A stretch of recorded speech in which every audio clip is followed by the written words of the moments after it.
Hello everyone, how are you doing? This is MD Tech here with another quick tutorial.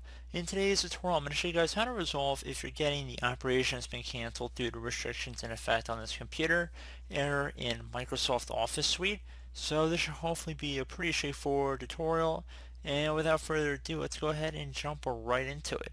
So the first thing you want to go do is left click on the start button, type in regedit, so regedit.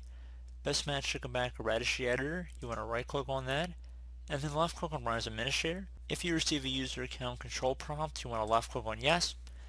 Now before you proceed in the registry, I would highly suggest that you create a backup of the registry, and in order to do that, it's very simple.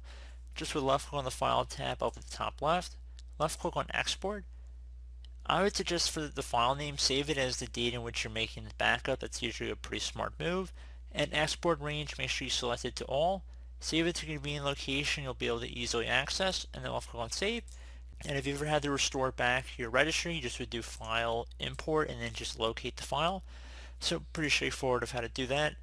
So once you're done making the backup, you want to go ahead and expand the HK current users folder. So double click on that.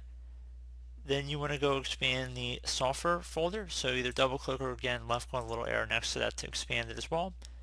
Now that you've done that, you want to go expand the classes folder. Same thing.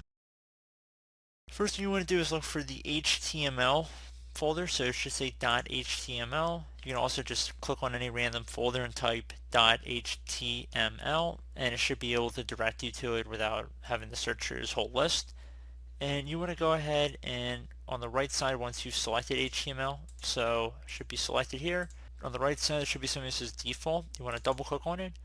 For value data, you want to set it to HTML.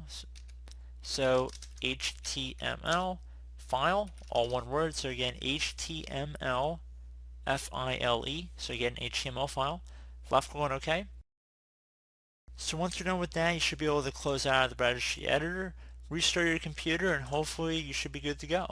So as always, thank you guys for watching this brief tutorial. I do hope I was able to help you out, and I do look forward to catching you all in the next tutorial. Goodbye.